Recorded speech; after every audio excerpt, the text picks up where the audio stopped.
மானஸ் பக்கங்கள். Hi friends, இது மாலிகாவின் கேளுங்க கதை கேளுங்க. மானஸ் எழுதிய மலரே மௌனமா, அத்தியாயம் 68. தோப்பின் நடுவே ஒரு சிறிய வீடு. அங்கே வந்து இறங்கினார்கள் செல்வமும் மலரும்.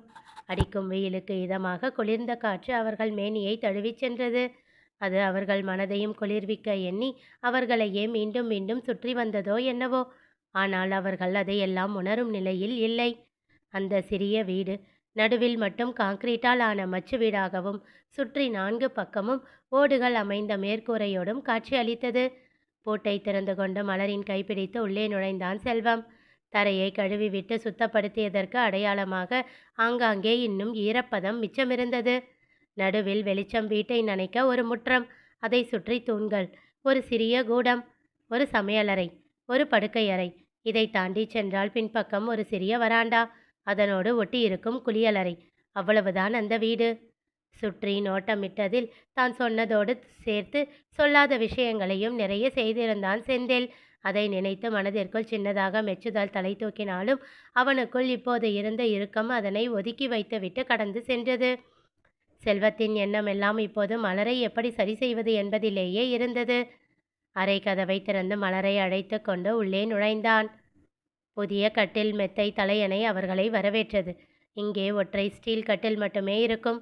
அதை எடுத்துவிட்டு செந்தில் இதனை மாற்றி இருக்கிறான் என்று புரிந்தது.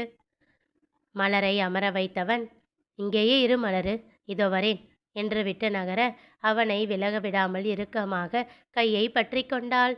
அவள் தலை கோதி மென்மையாக புன்னகைத்தவன், இதோ வந்துடுறேன் என்று விட்டு அவளிடம் இருந்து கையை விடுவித்து கொண்டான். நேராக சமையலறைக்கு சென்றான். அங்கே பொருட்கள் எல்லாம் எதுவும் இல்லை. சில பாத்திரங்கள் மட்டுமே இருந்தன. மேடை மேல் புதிய 2 அடுப்பு கேஸ் ஸ்டவ் இருந்தது. கேஸ் சிலிண்டர் ஏற்கனவே அங்கே உண்டு. அவர்கள் வீட்டில் ஒற்றை கேஸ் அடுப்பிலிருந்து இரட்டை அடுப்பிற்கு மாறிய போது அந்த பழைய கேஸ் ஸ்டவ்வை இங்கே கொண்டு வந்து வைத்திருந்தார்கள். தோப்பை பார்த்து கொள்ளும் வீராவும் அவன் மனைவியும் அவ்வப்போது இங்கே வந்து தங்கி இருக்கும்போது அதனை பயன்படுத்தி கொண்டிருந்தார்கள். அதையும் இப்போது மாற்றிவிட்டிருந்தான் செந்தில். சமையல் பொருட்கள் பற்றி அவனுக்கு அவ்வளவாக தெரியாது என்பதால் அதை எதையும் வாங்கவில்லை. மலரை அழைத்து கொண்டு சென்று அனைத்தையும் வாங்கிக் கொள்ளலாம் என்று எண்ணினான் செல்வம்.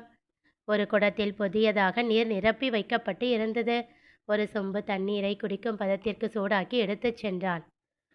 மலரின் அருகில் சென்று அமர அவன் தோளில் கண்கள் மூடி சாய்ந்து கொண்டாள். அவளை தோளோடு அணைத்து, இதை குடி மலரு என்றான். எனக்கு எதுவும் வேணாம் அம்மா. காலையில் டிஃபன் சாப்பிட்டதோடு சரி, வயிற்றுல எதுவும் இல்லை. மதிய சாப்பாட்டு நேரம் வந்துடுச்சு. இவ்வளோ நேரம் அப்படியே இருந்தால் உடம்பு என்னத்துக்காகும்? மறு பேச்சு பேசாமல் தண்ணீரை அருந்திவிட்டு சொம்பை மீண்டும் அவனிடம் நீட்டினாள். அவன் கீழே வைக்கப் போக, நீயும் குடிமாமா, ஊர்ல இருந்து வந்து உட்காரக்கூட இல்லையே என்றாள். அவன் புன்னகையோடு குடித்தான்.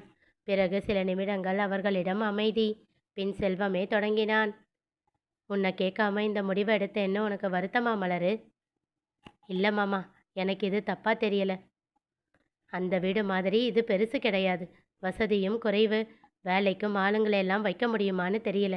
கொஞ்சம் அட்ஜஸ்ட் பண்ணிக்கோ மலரு. சில விஷயங்களை ஜீரணிச்சிக்க எனக்கு நேரம் வேணும். ஆனால் உன்னை கஷ்டப்படுத்த மாட்டேன். என்னால் முடிஞ்ச அளவுக்கு உன்னை நல்லபடியாக பார்த்துக்கிறேன். அது என்ன முடிஞ்ச அளவுக்கு? நீ என் கூட இருந்தாலே நான் ராணி தான் மாமா.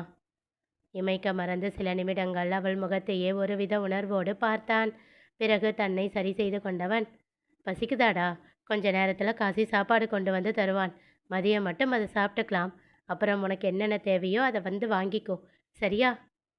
அவள் தலையசைத்தாள். கொஞ்ச நேரம் படுத்துக்கிறியா? வேணாம் மாமா. அவள் கையை எடுத்து தனக்குள் இறுக்கி கொண்டு அவள் கன்னம் தாங்கி கேட்டான், ரொம்ப கஷ்டப்பட்டுட்டியா மலரு? அவள் கண்கள் கலங்கிவிட தலையை குனிந்து கொண்டாள். என்னை மன்னிச்சிடுமா மாமா. முகத்தை வேகமாக நிமிர்த்தி அவனை பார்த்து அதட்டினாள். நீ எதுக்கு மாமா மன்னிப்பு கேட்குற? நீ என்ன தப்பு பண்ண?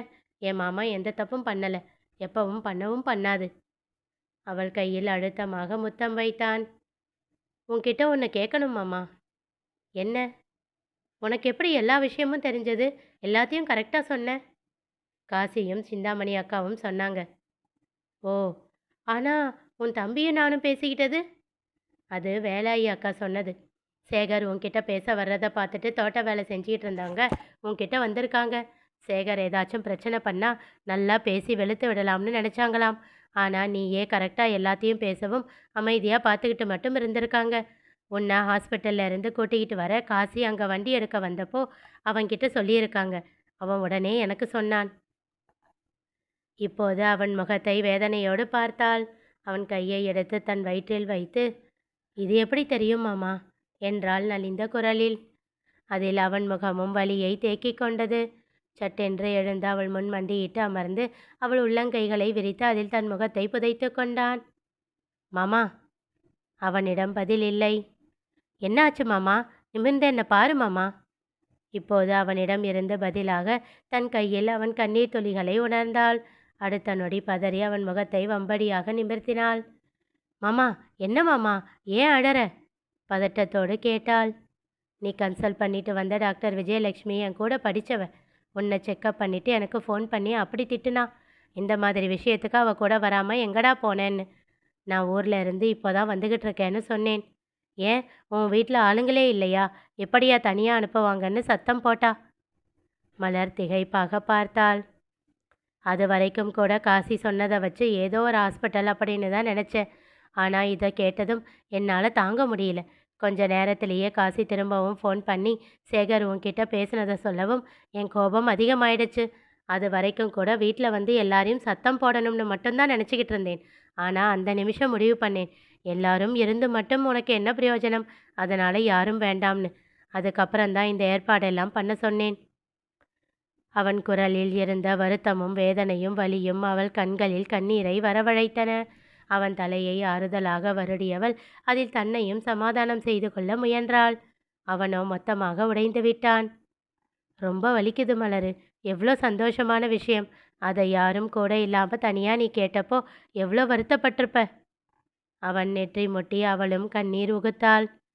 அதான் அம்மா வரலன்னு சொல்லிட்டாங்கல்ல, நான் வர்ற வரைக்கும் வெயிட் பண்ணியிருக்கிறாம்லடா. இல்லை மாமா, கன்ஃபார்ம் பண்ணிவிட்டு உனக்கு சர்ப்ரைஸை சொல்லணும்னு நினச்சேன்.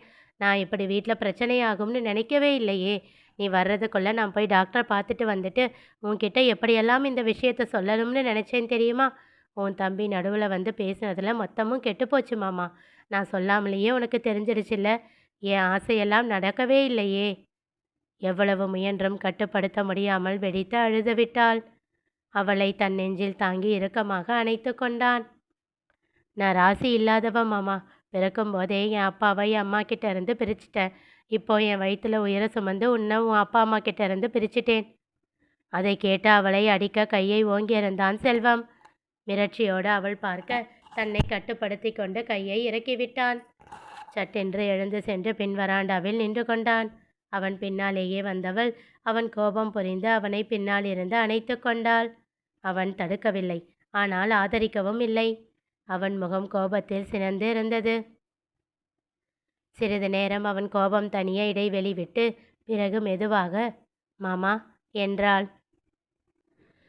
சிறு பிள்ளை தவறு செய்துவிட்டு தாயின் முன் பயத்தோடு நின்று அழைப்பது போல் அது ஒலிக்க எங்கே அவன் தன் கோபத்தை இழுத்து பிடிப்பது? ஆனாலும் முயன்று அவளை முறைத்தான். இப்போது அவன் முன்னே வந்து நின்று கட்டிக்கொண்டு அவன் முகம் பார்த்தாள். மாமா, ஒன்று கவனிச்சியா? என்ன? இதுவரைக்கும் நடக்காத ஒன்று நடக்கப் போகுது. என்ன? நான் தப்பு பண்ணி அதுக்கு நீ என்கிட்ட கோபப்பட்டு நான் உன்கிட்ட சாரி கேட்க போகிறேன். அவள் சொன்ன விதத்தில் அவன் இதழில் புன்னகை அரும்பியது. தன் விரல்களால் அவன் இதழ்களின் இரு பக்கமும் இழுத்து விரித்து, இன்னும் கொஞ்சம் பெருசாக சிரி மாமா, நான் பாவம் இல்லை என்றாள். சிரித்து விட்டான் செல்வம். நீ இருக்க பாரு என்றபடியே அவள் கன்னம் தாங்கி நெற்றி முட்டினான். அது மட்டும் இல்லாமல் இன்னொரு விஷயமும் இருக்குது. புள்ளத்தாச்சி பொண்ணு என்ன ஆசைப்பட்டாலும் அதை உடனே செய்யணுமாம், தெரியுமா? அதனால் அடிக்கடி நான் கேட்கும் போதெல்லாம் இப்படி சிரிக்க வேண்டி வரும், சரியா? மீண்டும் சிரித்து விட்டான் செல்வம். இன்னொரு தடவை இப்படி பேசாத, அப்புறம் வாயை உடைச்சிடுவேன். சரி வா, கொஞ்ச நேரம் தூங்கு. அவளை இழுத்து கொண்டு அறைக்குள் சென்று அவளோடு சேர்த்து அவனும் படுத்து கொண்டான். அவன் மார்பில் தலை வைத்து கொண்டவளுக்கு சில நிமிடங்களிலேயே கண்கள் சொருகியது. அப்படியே உறங்கி போனாள். அவளை வைத்த கண் வாங்காமல் பார்த்து கொண்டிருந்தான் செல்வம். ஆனாலும் ராட்சசி, பயங்கரமான ஆளுதான் நீ. கடைசி வரைக்கும் சாரி கேட்கவே இல்லைல்ல என்றபடியே அவள் மூக்கை செல்லமாக திருகினான். உறக்கத்திலேயே மூக்கை சுருக்கி அவன் மார்பிலேயே தேய்த்துவிட்டு தூக்கத்தை தொடர்ந்தாள். அதை கண்டு சிரித்தபடி அவள் நெற்றியில் அழுத்தமாக முத்தம் வைத்தான். அப்போது அழைப்பு மணி ஒலிக்க சென்று கதவை திறந்தான். அங்கே நின்றிருந்தார் சங்கரி. சங்கரி என்ன செய்ய போகிறார் தெரிந்து கொள்ள தொடர்ந்து கேளுங்க. கதை கேளுங்க. மீண்டும் சந்திப்போம்.